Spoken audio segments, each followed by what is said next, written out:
entiendo, pero vas a jugar, ¿eh? Hostia, pero voy a andar y decir, sí, bueno, tienes que descansar de vez en cuando porque te va a doler, hostia, te vas poniendo, te lo vas introduciendo poco a poco, ¿no? Y al final dices, madre la puta, y te creo que me cortáis la pierna y ya está.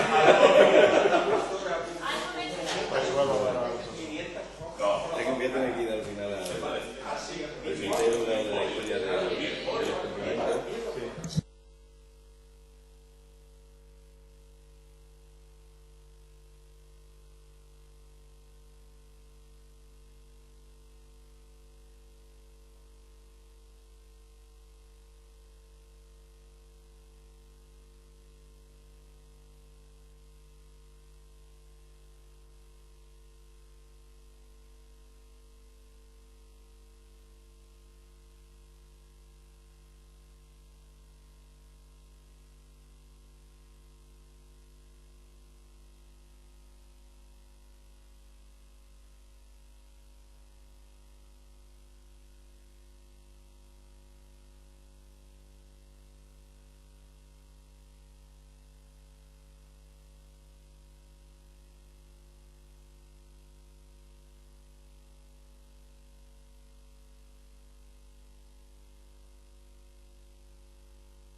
Buenos días, señoras y señores diputados. Buenos días, señor director general. Muchas gracias por su comparecencia.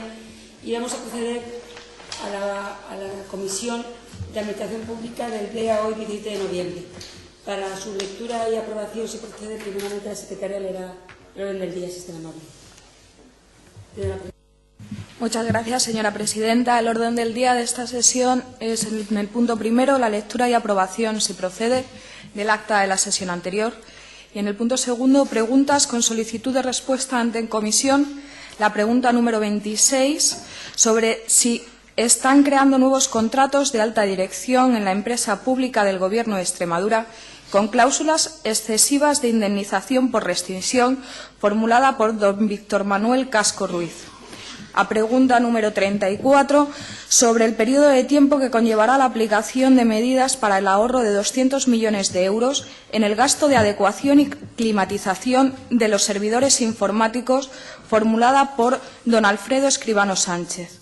La pregunta número 52, sobre los criterios en los que se basa el Gobierno de Extremadura para considerar que los controles que se han venido realizando en la Administración autonómica para determinar la calidad de los servicios públicos suponen un gasto superfluo, formulada por don Alfredo Escribano Sánchez.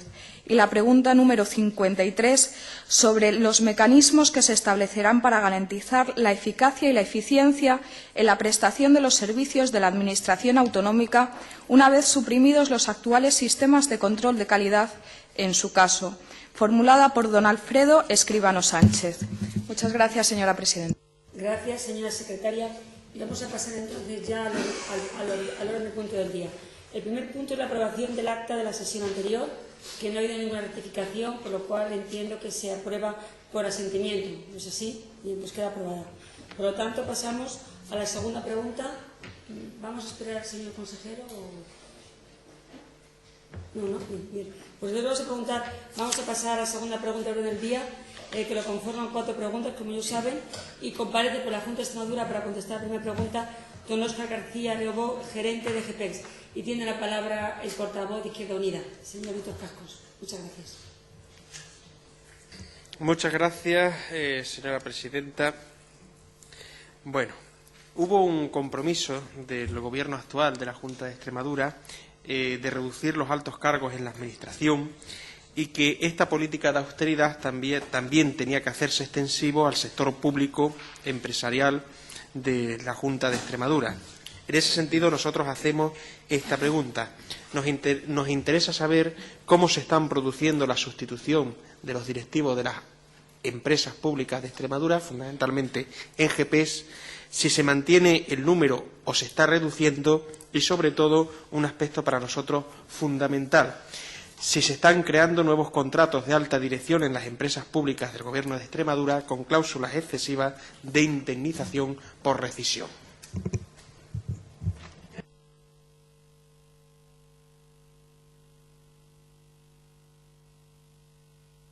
Óscar García, gerente de GPEX, por un tiempo máximo de 10 minutos. Tiene la palabra. Muchas gracias. Buenos días. Señoría, la concreción de su pregunta determina o condiciona la concreción de la respuesta. Creo haber entendido que la pregunta es si se están creando nuevos contratos de alta dirección con cláusulas excesivas de indemnización por rescisión. Como saben, la Sociedad de Gestión Pública de Extremadura, GPEX, es la parte del sector público empresarial extremeño que está adscrita a la Consejería de Administración Pública. A GPEX pertenecen a su vez 2 sociedades que son GEVIDESA y GESPESA.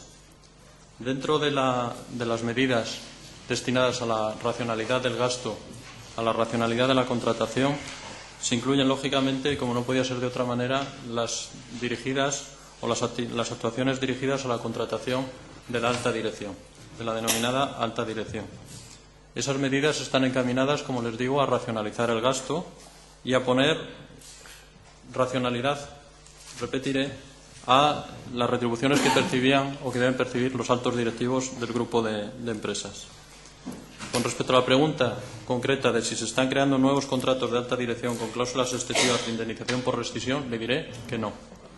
Y es más, hasta la fecha, y así será en adelante, Ninguno de los contratos de alta dirección en vigor incorpora entre sus acuerdos pactos o cláusulas indemnizatorias distintas a la que se prevé en el decreto 1382-1985 de 1 de agosto. Es decir, las indemnizaciones consisten en una cuantía equivalente a 7 días del salario en metálico por año de servicio con el límite de 6 mensualidades.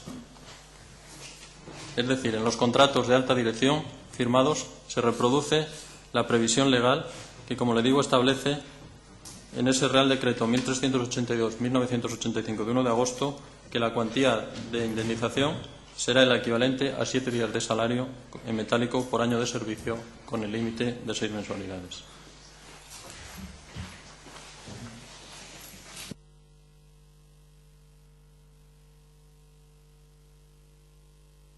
Sí, disculpe.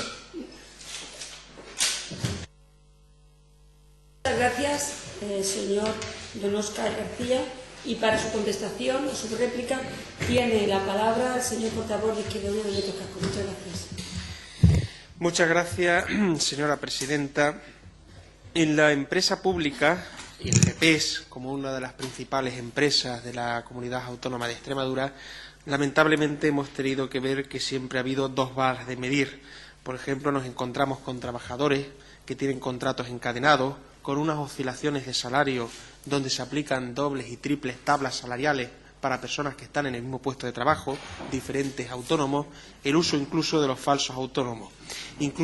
Razón por la cual, en una época donde se le está pidiendo austeridad a la inmensa mayoría de los trabajadores, a nosotros nos interesa saber si también se le va a aplicar la austeridad incluso en el despido, de ahí la pregunta, a los altos directivos. Hay jefes de división, jefes de área y jefes de proyectos en GEPES. No sé si, porque no está contenida en la pregunta, aunque a mí no me importaría que usted me lo contestara, si la tabla salarial de dichos jefes de división, jefes de áreas y jefes de proyectos ha aumentado, se ha mantenido o se ha reducido respecto a lo que se estaba cobrando hasta ahora en la anterior administración. Nosotros entendemos que tiene que haber una reducción salarial de los altos directivos. Y me tranquiliza, en todo caso, que las contrataciones se estén realizando sin cláusulas de rescisión excesiva, no solo porque lo diga el decreto 1382 de 1 de agosto, sino porque el propio artículo 5.3 de la Ley 4/2005 de 8 de julio establece que en ningún caso la empresa pública, Sociedad de Gestión Pública de Extremadura, ni sus sociedades participadas podrán pactar previamente con su personal de alta dirección ninguna indemnización basada en cláusula de penalización por cese anticipado de su relación laboral. Por lo tanto, es cuestión simplemente de aplicar la ley. En todo caso, sí es importante que a la hora de nombrar a los directivos intentemos que los principios de igualdad, mérito y capacidad deban ser determinantes. Por ejemplo, nos gustaría saber qué criterios se han seguido para la contratación del nuevo responsable de informática de GEPES, por ejemplo, ¿no? Solo un ejemplo. Y, en todo caso, qué tipos de contratos se le hacen, si se le ha reducido el salario o se le mantiene o se le ha aumentado. Pero yo creo que estamos en un tiempo donde la Administración pública tiene que dar un ejemplo a la ciudadanía de contención en el gasto, fundamentalmente de sus directivos, de sus responsables políticos también, y no cargar el peso de la crisis sobre la espalda de los trabajadores. Yo sé que probablemente esta intervención excede lo que está en la pregunta formulada, pero creo que sería bueno que los trabajadores de GEPES, sobre todo esos trabajadores con los cuales ustedes están ahora mismo negociando y a los cuales se les ha pedido en rueda de prensa sacrificios o renuncias, sepan que en todo caso esos sacrificios y renuncias también van a tener su parte correlativa en los cargos de la alta dirección.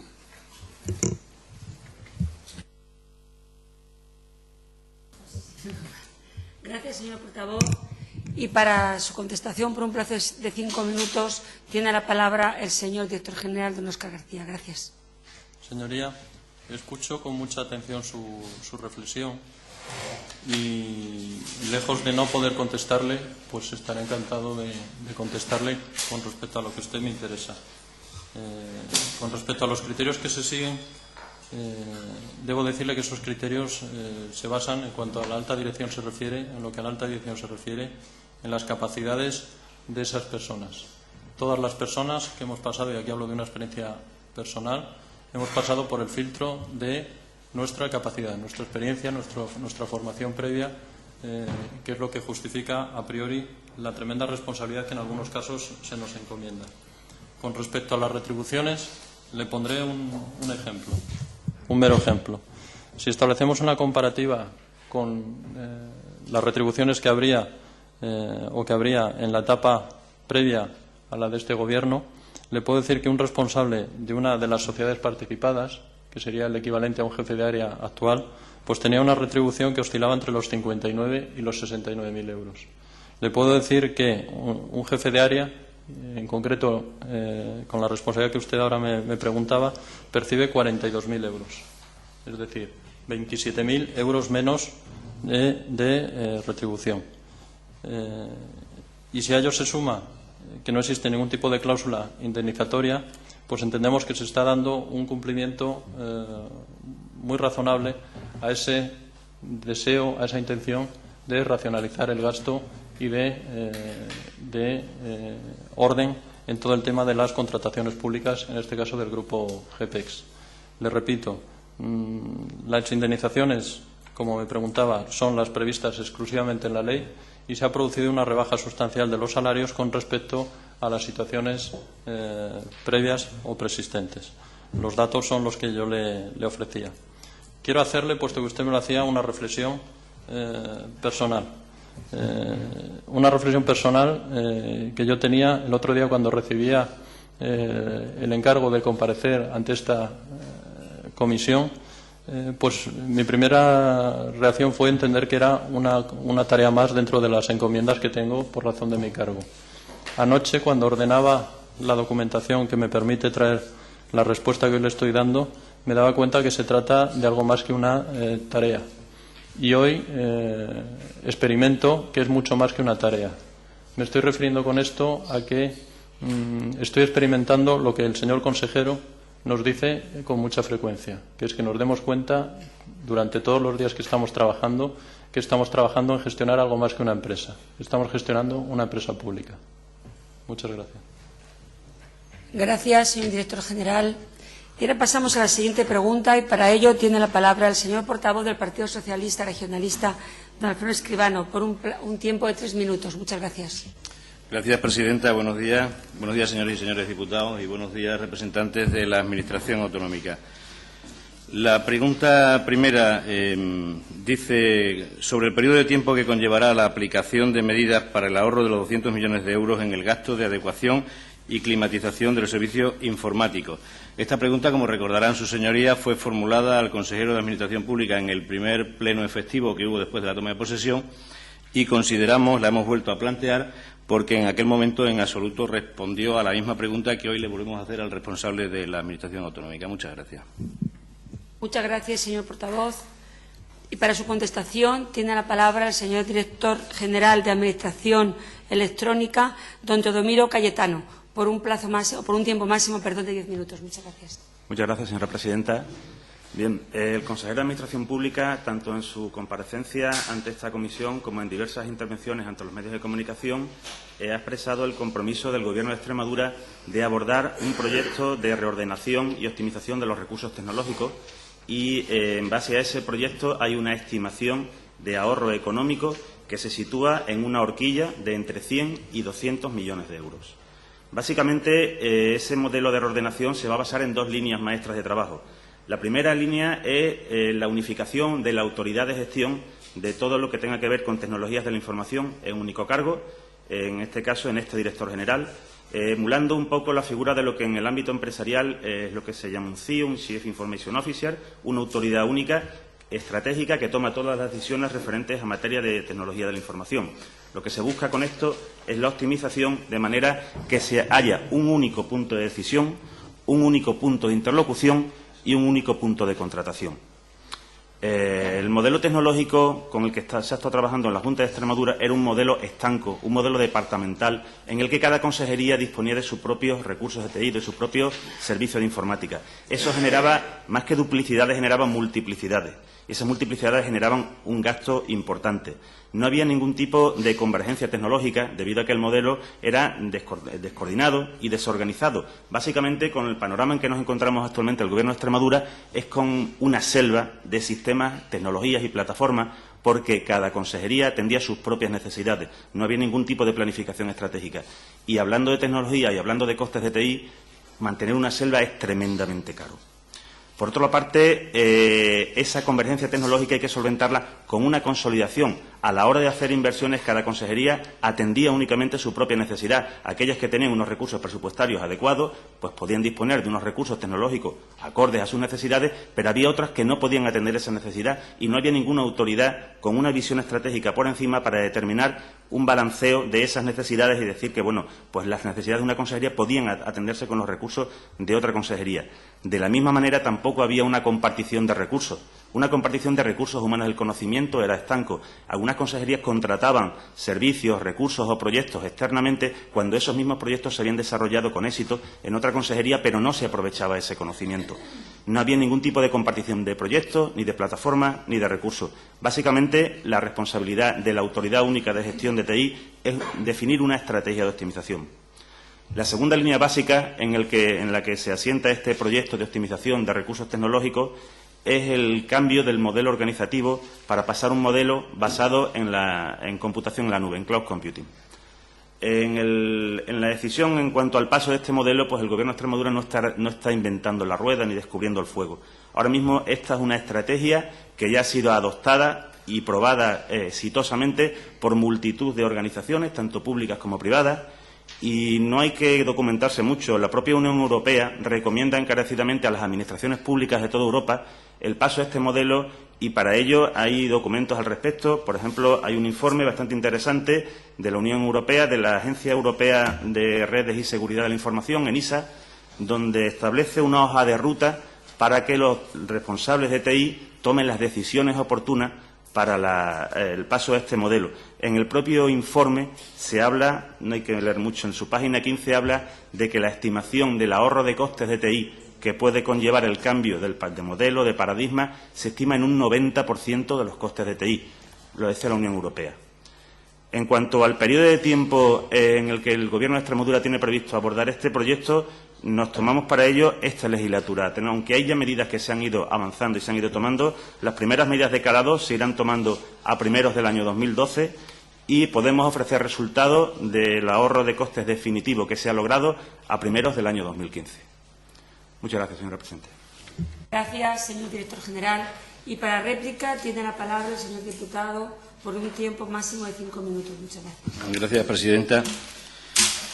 Sí, la pregunta que se le hizo al señor consejero de Administración Pública, el cual he visto aparecer por ahí, le doy los buenos días y la bienvenida en nombre del Grupo Parlamentario, tiene su origen en aquel momento y ahora también en una información de un Consejo de Gobierno, no recuerdo ahora la fecha, quiero recordar alrededor a principios de octubre, donde decía: el Consejo de Gobierno de la Junta de Extremadura aprobó esta mañana un paquete normativo sobre la estructura orgánica de cada una de las consejerías y, entre otros decretos y otros aspectos, se supone que habrá un ahorro entre 100 y 200 millones de euros en las arcas regionales tan solo en lo relativo a los medios informáticos y los elementos que los rodean. Efectivamente, a lo largo de este tiempo, tanto en la pregunta que se le hizo al señor consejero como después en la propia Comisión de Administración Pública, donde el consejero se refirió a las líneas generales de actuación de la propia consejería, volvió a suscitarse otra vez la misma pregunta, porque efectivamente el ahorro, que era un ahorro que se valoraba, creo recordar que dijo el señor consejero que ojalá pudiéramos cumplir la primera parte, es decir, llegar como mínimo al ahorro de los 100 millones de euros y ya eso hubiera supuesto un éxito, cosa que parece lógica. Es verdad que también se habló de la unificación en una única autoridad y, por supuesto, transformar completamente el sistema existente hasta ahora de centro de proceso de data y unificarlo en un único elemento, pero es verdad que nos había quedado pendiente y tampoco logramos averiguarlo el día de la comisión en qué periodo de tiempo se establecía este ahorro.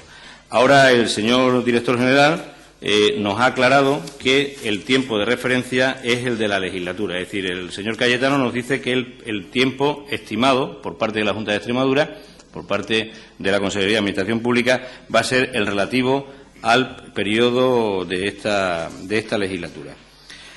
Sí es verdad que la pregunta era reiterativa quizás y era saber el periodo, la duración del tiempo en el que ustedes iban a controlar o iban a estimar que ese coste se podía reducir.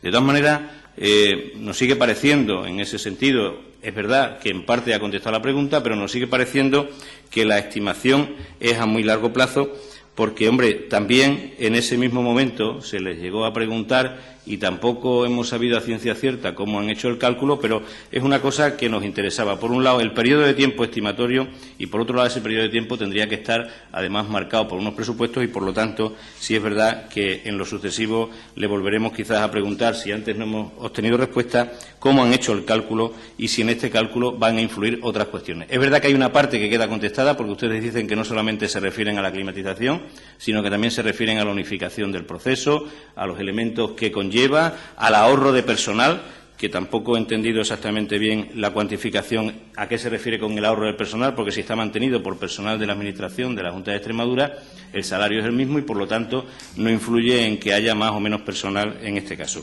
En cualquier caso, sí es verdad que el 80%, y eso es un hecho constatable, el 80% de los programas comerciales o de los mantenimientos o de los que estén realizados por terceros serían en los que podrían influir en el ahorro definitivo, a lo que usted se refiere, pero ese ahorro no se podría producir si se siguiera manteniendo con personal de la propia Administración de la Junta de Extremadura. Muchas gracias, presidenta.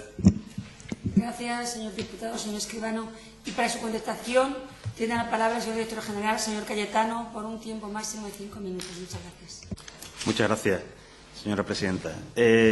Bueno, en cuanto al periodo de tiempo, en la presentación que hizo en su día ante esta comisión el señor consejero de Administración Pública, aparecía el periodo de tiempo en el que se iba a desarrollar este proyecto y se reflejaba que era en la legislatura. No he hecho yo más que recalcar lo que ya en su día afirmó en esta comisión el consejero. El plazo, bueno, se puede considerar desde fuera dilatado desde el punto de vista profesional, y yo tengo un perfil acentuado técnico como conocedor de la Administración y con 22 años de experiencia en materia de tecnología de la información. El plazo es un reto. Es difícil abordar un proyecto de este calado en únicamente los menos de 4 años que nos va a llevar una vez diseñado y una vez organizados los recursos disponibles. Acabo de llegar ahora mismo de un viaje a Valencia, invitado allí por mi homóloga de la Comunidad Valenciana, la directora general de Tecnología de la Información, y igual que he visitado Valencia y estuve previamente en Canarias y visitaremos otras comunidades, he podido comprobar que la práctica totalidad de las comunidades autónomas están diseñando o aparcando ya o poniendo en marcha planes en la misma línea que estamos marcando nosotros. Todo el mundo está definiendo una única autoridad de gestión para los recursos TI y todo el mundo está diseñando sus planes para pasar al modelo de computación en la nube. En Valencia, por ejemplo, no es el caso, pero los plazos que ellos diseñan son a mucho mayores que los nuestros. También hay que tener en cuenta que es una comunidad con mucha mayor población y una administración mucho más grande. En cualquier caso, como he dicho antes, en su momento, una vez que lleguemos al final de la legislatura, se abordarán en esta misma comisión. El consejero presentará los resultados de ahorros definitivos que hemos logrado. Sobre el cálculo de los costes de ahorro, el cálculo de los costes pues también es una cuestión de libro, no estamos inventando nada. A la hora de abordar los costes de TI hay que tener en cuenta 3 factores. Hay unos costes directos, que son los que siempre aparecen en los presupuestos, que son las partidas presupuestarias relacionadas con gastos de TI, que eso está en la ley de presupuestos. Hay unos costes indirectos. Esos costes indirectos tienen que ver sobre todo con la infraestructura, que es lo que tratamos de evitar ahora. Precisamente el mantenimiento de los centros de proceso de datos, y actualmente la Junta de Extremadura tiene 20 centros de proceso de datos, suponen un coste en climatización, un coste en consumo energético, un coste en mantenimiento, un coste en suelo técnico. Es un coste absolutamente prohibitivo. Todo eso es lo que se llaman gastos indirectos.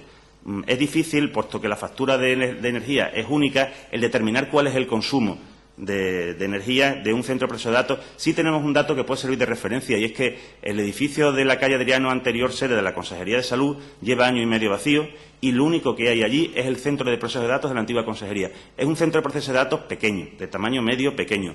Bueno, pues actualmente el edificio completamente vacío se están pagando, solo por el coste energético y de climatización, 6.000 euros mensuales en coste.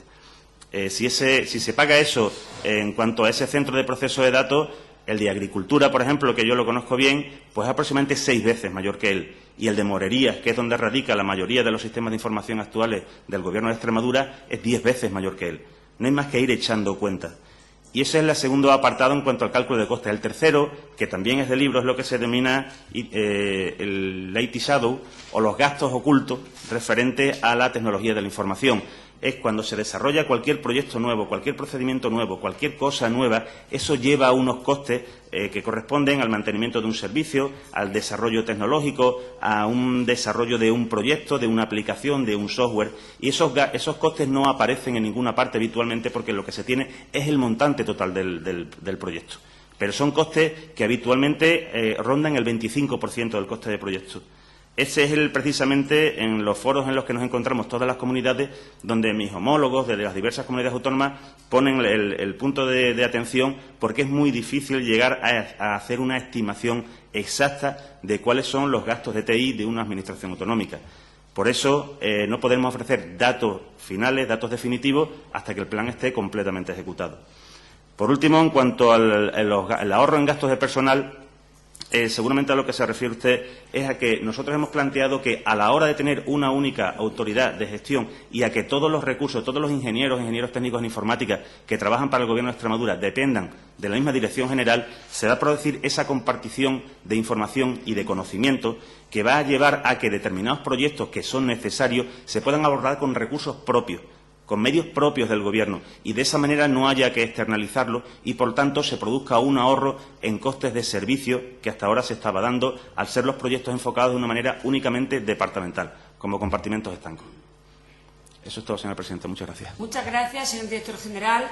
Y pasamos al tercer punto del orden del día, bueno, 2-3, a la tercera pregunta. Y le damos la bienvenida al señor Consejo de Administración Pública, don Nevado, por la asistencia hoy aquí en esta comisión.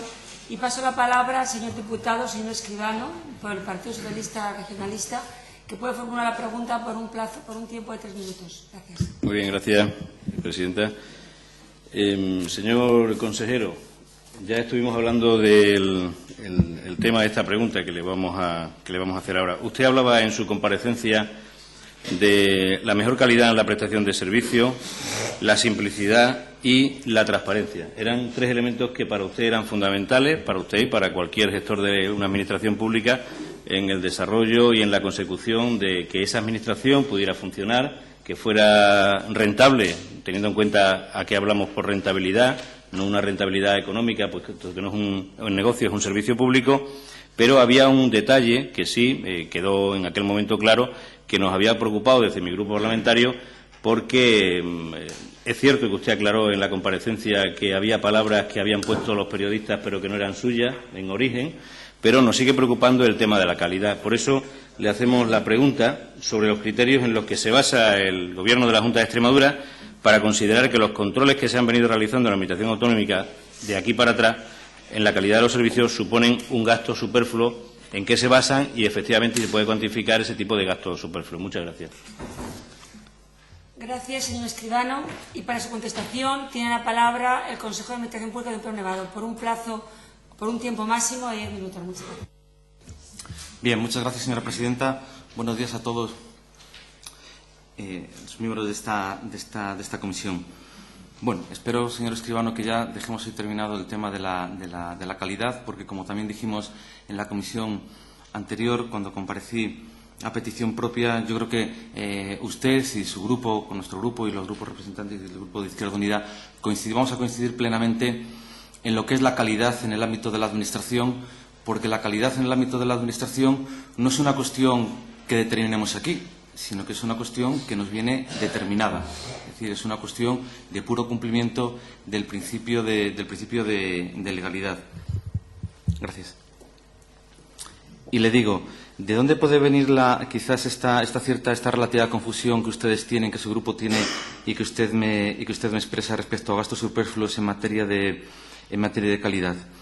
Seguramente procede de las declaraciones que en su momento hice a la prensa y que efectivamente, y vuelvo a reiterar, que allí se vertieron en la impresión de la las declaraciones, pues cuestiones que se habían interpretado de manera particularísima por parte del periodista y palabras, y me remito a la grabación que se hizo, de acuerdo, es decir, esto no es echar balones fuera, sino a la grabación que se hizo de la entrevista, y yo me refería en aquel momento en concreto a la problemática de GPEX. Estábamos hablando exclusivamente de la problemática de GPEX. Por tanto, le voy a aclarar ese punto y después ya entraré en concreto ya lo que es el objeto de su pregunta en relación con la Administración en sentido estricto, que también hay algo que decir al respecto.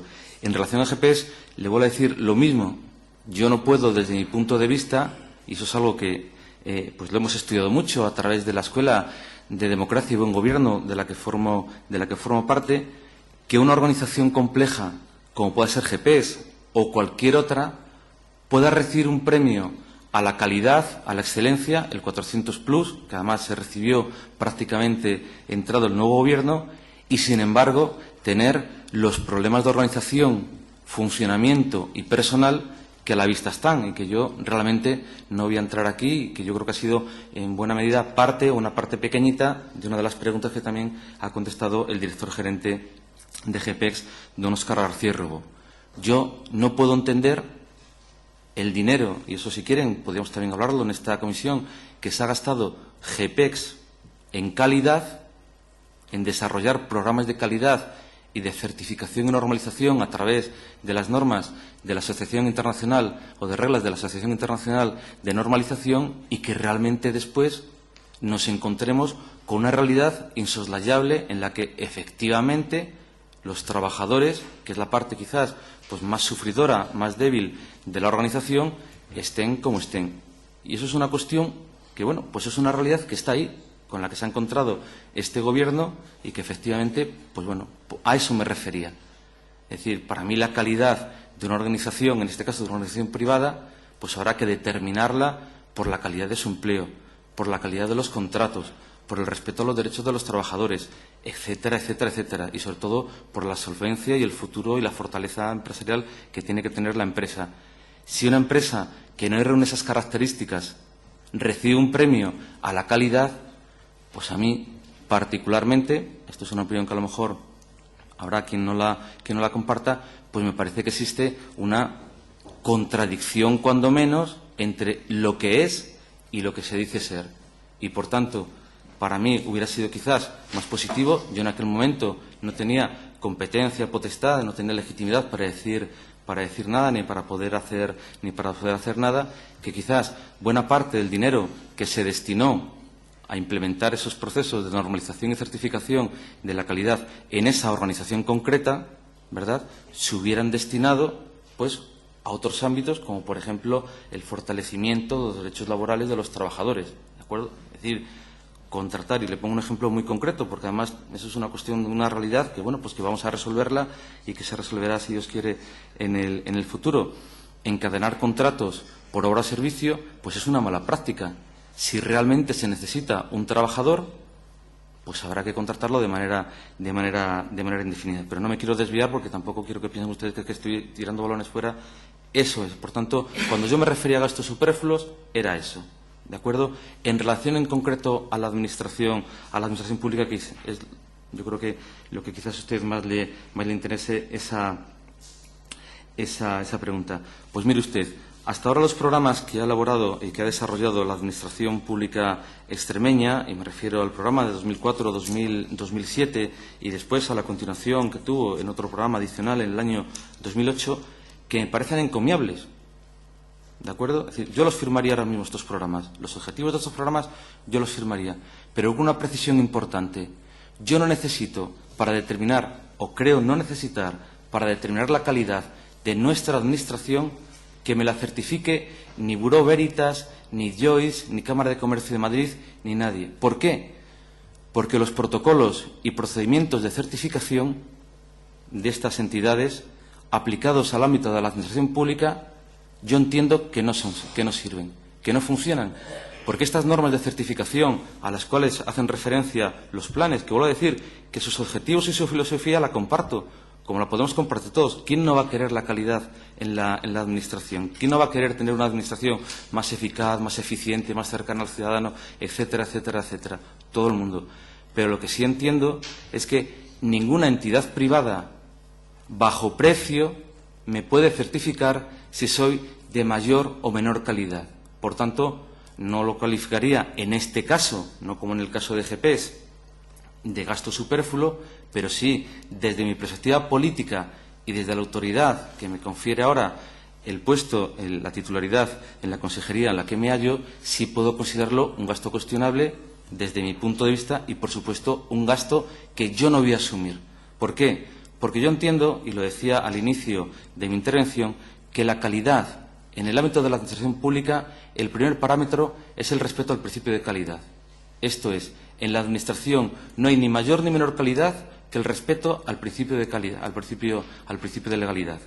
Y es ese principio de legalidad el que me dice sí o sí que tengo que ser eficiente, sí o sí que tengo que ser eficaz, sí o sí que tengo que facilitar los derechos y obligaciones de los ciudadanos, sí o sí que tengo que ser deferente con los ciudadanos, que tengo que ser cercano, que tengo que posibilitar la tramitación de los procedimientos, que no lo puedo hacer de cualquier manera, que tengo que ser ágil, que tengo además unos plazos de obligado cumplimiento, etcétera, etcétera, etcétera.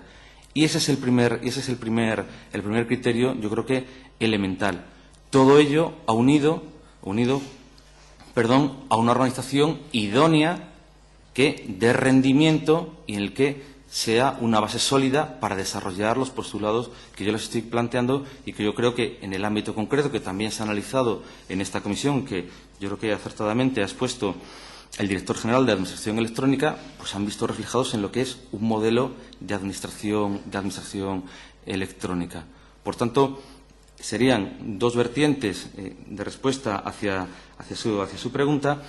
¿Y qué gastos podríamos decir que habría que hacer? Bueno, los gastos relativos, por ejemplo, a evaluar pues la tramitación de los procedimientos, los recursos, la resolución de los recursos. Es decir, es que hay un elemento tan básico que lo podemos hacer nosotros mismos, que es identificar cuántos recursos interponen los ciudadanos y cuántos son estimados y desestimados. Y en qué medida esos recursos, la resolución de esos recursos, por ejemplo, se motivan.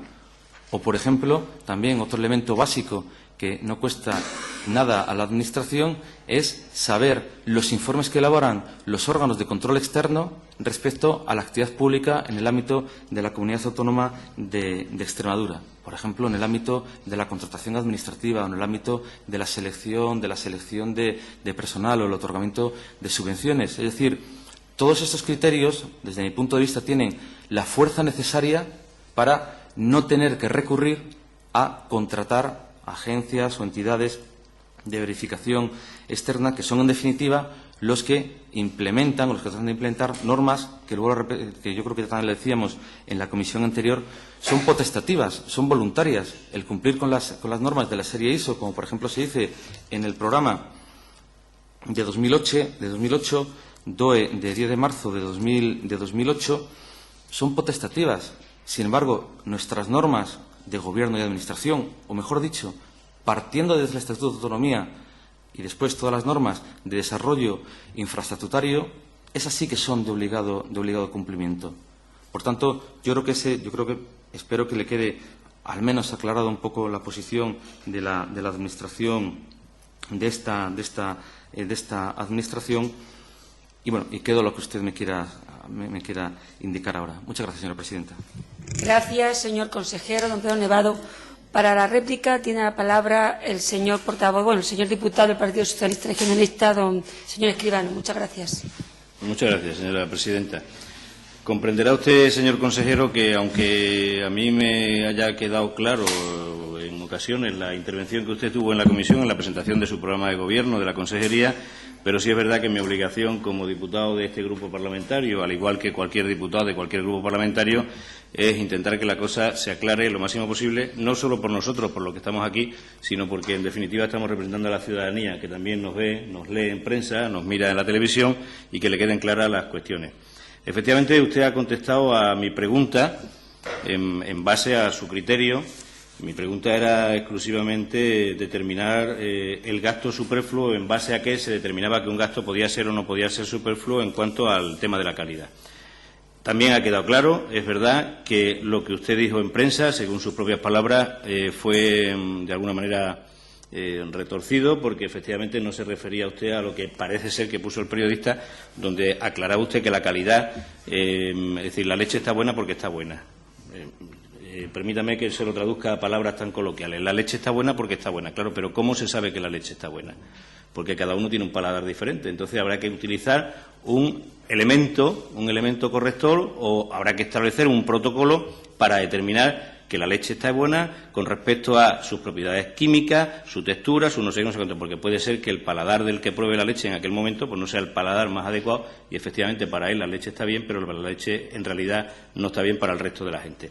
Me refiero a esto porque, como le dije en su día, efectivamente cuando algo funciona en base a una serie de controles de calidad.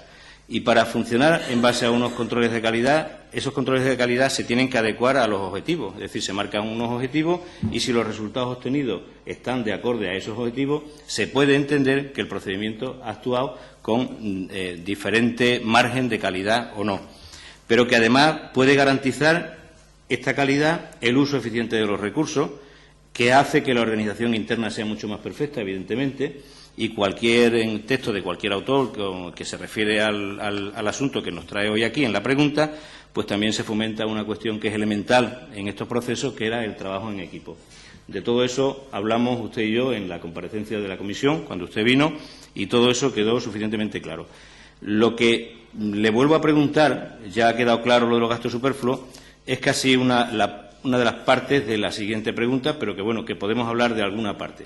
Es decir, usted habla de que la certificación de calidad no hay que pagarla. Evidentemente la certificación de calidad no hay que pagarla, pero si no hay que pagarla, se tendrá que establecer un procedimiento para que se verifique. Es decir, lo ideal, en los últimos tiempos, las teorías modernas establecen que tiene que haber una organización siempre externa a esa organización que produce el procedimiento o el fenómeno, que controle exteriormente si esa calidad existe o no existe. Y es a lo que nosotros nos referimos cuando hablamos de los controles de calidad y cuando hablamos de que la calidad tiene que persistir absolutamente en cualquier tipo de organización. Porque si no trabajaríamos un poco a lo loco. Es decir, es como cuando la verdad es que el ejemplo no tiene mucho que ver, pero yo sí lo he vivido en directo, ¿no?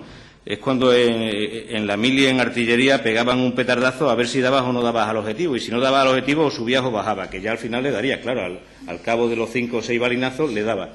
Eso es a lo que me refiero. Es decir, tiene que haber un procedimiento para que el objetivo se alcance a la primera, o a la 1,2 o a la 1,6 veces, sin necesidad de malgastar recursos.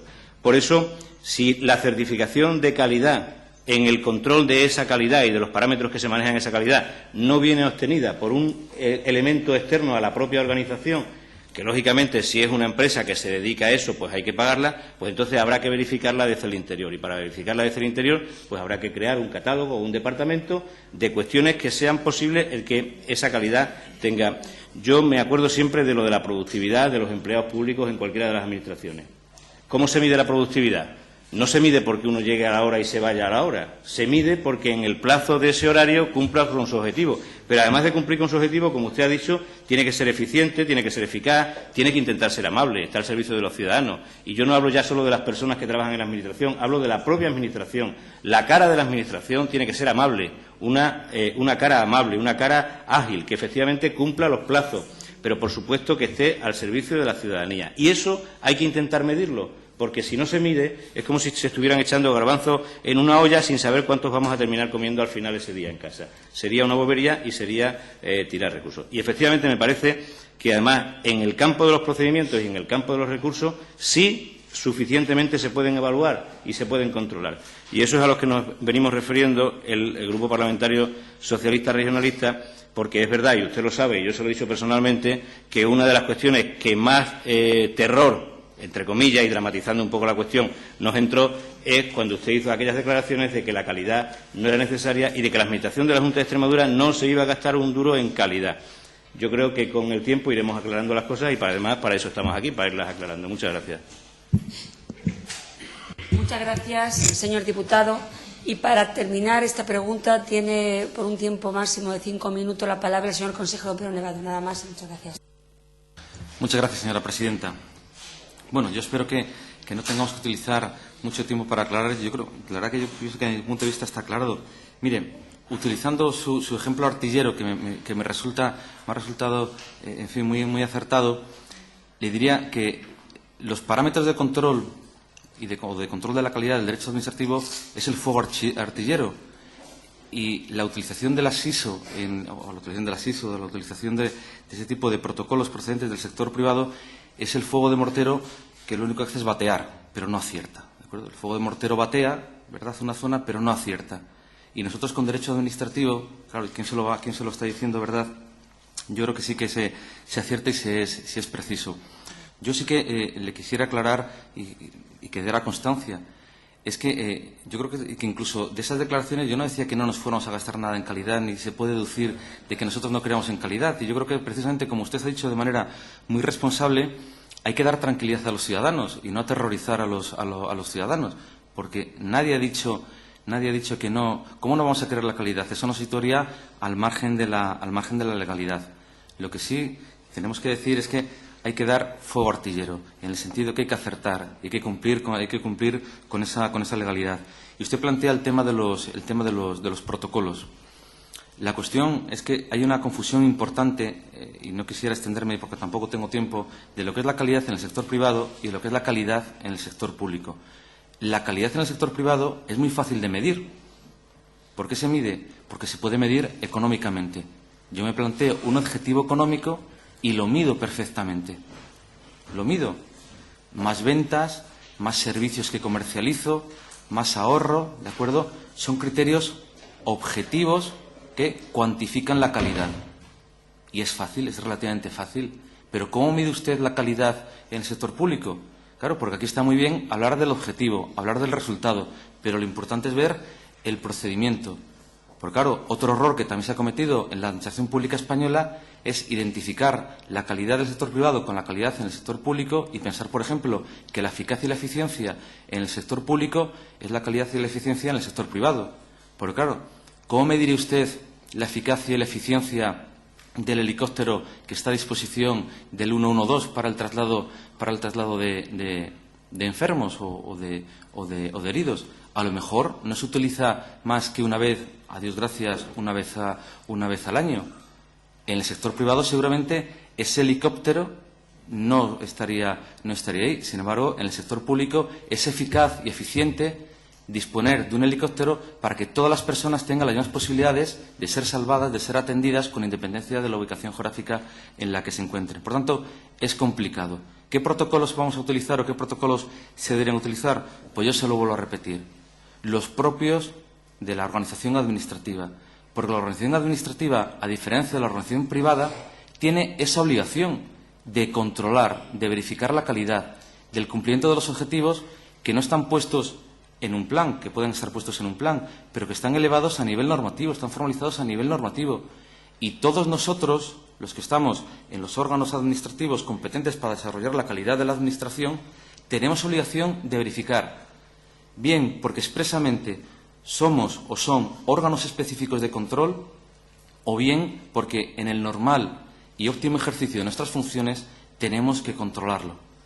Y eso es algo que se ha olvidado, y eso es algo que está ahí. Y además, la gran diferencia es que la mayor o menor calidad en la administración, hablando en estos términos, y por tanto cumplimiento del principio de legalidad, lleva aparejada, se le anudan unas consecuencias en términos de responsabilidad. Por tanto, otro criterio, aparte de lo que yo les apuntaba también con anterioridad, por los cuales se puede establecer un protocolo, un procedimiento de indicadores objetivos de calidad, es la exigencia de responsabilidad.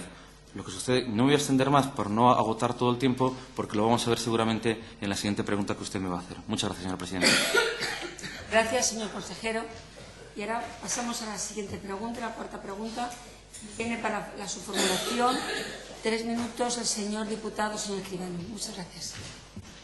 Sí, yo creo que la pregunta, una es continuación de la otra, o incluso se podía haber dado una información global.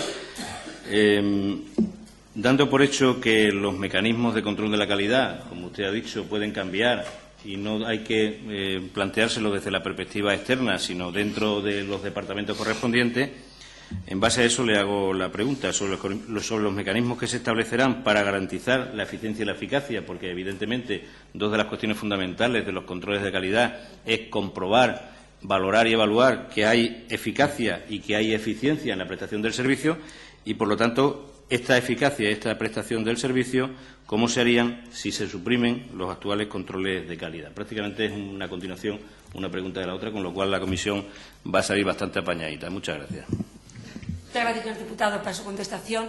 Tiene la palabra el señor consejero don Pedro Nevado. Muchas gracias. Plazo máximo de 10 minutos.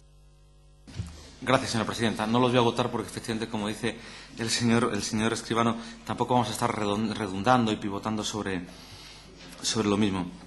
Yo le insisto, y yo se lo pido, por favor, señor Escribano, que vamos a intentar evitar, porque luego es verdad que se trasladan, es decir, los medios de comunicación que están ahí atrás, a lo mejor anotan ese concepto, esa expresión que usted ha dicho de supresión. Hasta ahora el Gobierno de Extremadura no ha suprimido nada. Fíjese usted, el órgano fundamental de control de la calidad, que en definitiva es control de la legalidad de la Administración, que es la Inspección General de Servicios, sigue funcionando. Es más, se ha reforzado y se refuerza la Inspección General de Servicios porque es un elemento clave. Por tanto, yo creo que las cosas y la semántica es importante a la hora de utilizarla y hablar de suprimir, hablar de desaparecer. No digo nada ya cuando hablamos de trabajadores por respeto hacia ellos, hablar de, pues no sé, expresiones que ni tan siquiera quiero pronunciar en esta sede. Y yo le rogaría que bueno, porque no se ha dicho y eso no se ha planteado. ¿Qué es lo que se pretende hacer? Trataré de hacerle una síntesis. El primer paso es la organización. La organización es clave. Es decir, tiene que haber unos medios adecuados y una organización adecuada de cara a los objetivos. Objetivos que ya, no los voy a repetir otra vez, que están perfectamente marcados por la legislación. Objetivos que efectivamente en algunos casos son conceptos jurídicos indeterminados y que en el normal ejercicio de la función política uno tiene que colmarlos, uno tiene, por supuesto, que completarlos. Pero sí es importante saber cuánto se tarda en tramitar un procedimiento. Ahora mismo eso pues es una información que todavía yo no se la podría dar de manera cierta. ¿Cuántos recursos se interponen? ¿Por qué, por ejemplo, también utilizando una noticia que ha tenido bastante eco mediático, que aun cuando en algunos casos se nos ha imputado a la Administración Autonómica, realmente no tenía nada que ver, o tenía muy poquito que ver o nada que ver la Administración Autonómica del famoso emprendedor que ha salido durante esta semana en los medios de comunicación?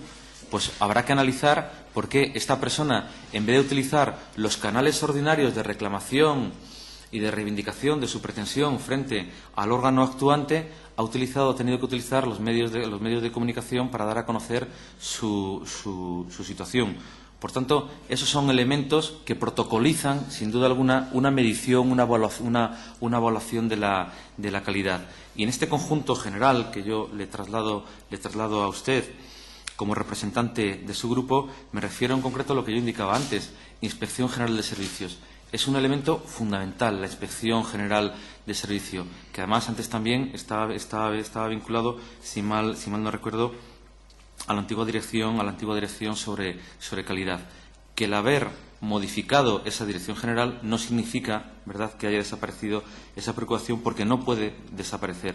Y el segundo protocolo es tener mucha atención y ser muy respetuoso con los dictámenes y los informes que realizan los órganos de control externo, incluso someternos a ello de manera voluntaria, porque estamos hablando de órganos de control externo que tienen una vocación de autonomía, de independencia y una solvencia y especialización para actuar e informar sobre un asunto que no tiene, evidentemente, ninguna otra organización, por muy legítima que sea, para trabajar en el ámbito público por las propias peculiaridades que tiene el sector público y a las cuales ya me he referido.